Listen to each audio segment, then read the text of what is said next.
Hey folks, I know that I don't know. So I'm the type of person who needs to learn and teach. Now I know I can't learn while I'm talking. I learn by listening. I teach by learning. I also teach by listening and talking at the right time. Now I can create change through power and influence. I create that power through efficient work. I do efficient work by learning. I influence by reaching and then teaching. See, I'm a quiet fellow, but I'm not silent. Here are a couple of things that I'm learning. First big idea is that slavery began in 1865 with the Emancipation Proclamation. Now, that's not a typo, and that's not a misstatement on my part. Just follow me. Slavery has morphed into this stealth, sophisticated system of oppression and control, as opposed to this overt, brutal system of outright human ownership. Now, this system is fueled by false ideas of equality rather than outright inequality. See the subtleties? Now, it's also fueled by unspoken bias and a desire to control. Now, this desire to control reinforces oppression in a subtle, ironic way. See, hurt people can hurt people, and used people sometimes use people. Controlled people want to control other people. So we sometimes accept being oppressed as long as we get to be in charge of something or someone, as long as we can oversee. Or we accept being oppressed because it's somehow written into our institutional rules and culture. And I'm talking about institutions like the family, education, religion, government, medicine, arts and entertainment, and media. These are the institutions that shape our values and influence our thoughts. Now, they're smooth with it, but they control us through education, focus, and finance. Keep working with me. These institutions don't deny my right to education. Instead, they offer me one that they design to facilitate their interests. Even the family doesn't like that. Now, if their design is all I want, then that's all I get. Now, I can be innovative and original as long as I cite other authoritative sources that can validate my ideas. They don't deny my right to consume media.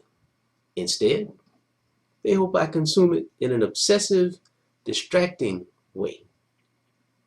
They hope I spend my days talking, stalking, and squawking.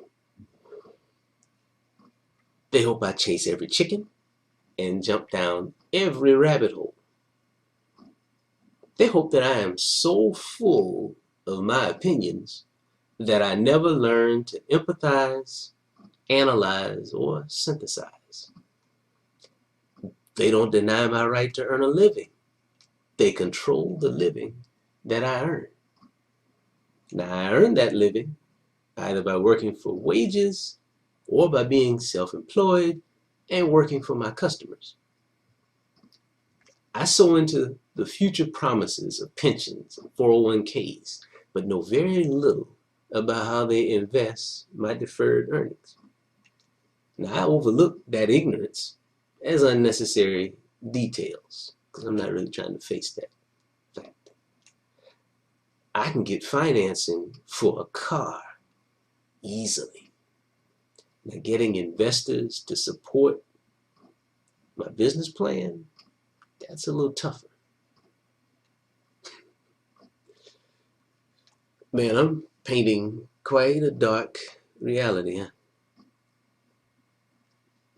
Be that as it may, this is my truth. This is my hard truth about the bad news. Now, there's good news, though, for those who keep making moves and learning. Now, here's the good news presented as my second big idea. That second big idea is that judo and its self-control principles enlighten freedom fighters who want to learn. Now, I'm not a judo master. I'm not a judo student. I'm just a learner who adapts and applies all lessons, and I think there's some great ones in the world of judo. Judo teaches simple lessons. Now, let me paraphrase them. Pardon my paraphrasing. First lesson of judo is that resisting a more powerful opponent will get your behind whooped. Told you I'm paraphrasing. Or create other collateral damage. Second nugget, adjusting to and evading your opponent's attack will cause them to lose their spiritual, mental, and physical balance. Now, this loss of balance reduces your opponent's power and makes them susceptible to defeat. Now, maintaining that spiritual, mental, physical balance allows a weaker opponent, as it were, to defeat a stronger one. There you go. All right, this sounds good, Derek. How do you apply this in real life? Okay, I'm going to apply it to my real life. Been through many battles, got a couple of scars. And as I recover from them, I won some, I lost some. Every now and then I had to back up, retreat. But through it all, I've learned that we wrestle not against flesh and blood. Simple lesson. So I don't argue, scheme, debate. That ain't my style. I spit, state, and relate. I'm the owner of my education. I do not allow media to feed, consume, and distract me. I'm self-employed, but I've learned how to maintain leverage with my customers. See, the customer is always right, so choose customers carefully. That is the balance, folks. All money ain't good money. Sometimes less is more. You make a living through your giving. Learn to turn 2 into 4. I'm converting all my ideas into intellectual properties, like this video podcast you're watching, songs, books, any form of content that can allow learning to take place. And I'm financing, publishing, and marketing all of them myself. Trust me, I understand that this road is not to the swift, but rather to the one who maintains. So stay aligned and on your grind and stay in your own lane. Keep it slow and steady. That's it, nice and smooth.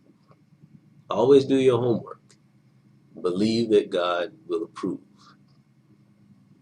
What I want lies on the other side of what I will risk and sacrifice. Now, I'll risk being called crazy by those who subscribe to conventional wisdom.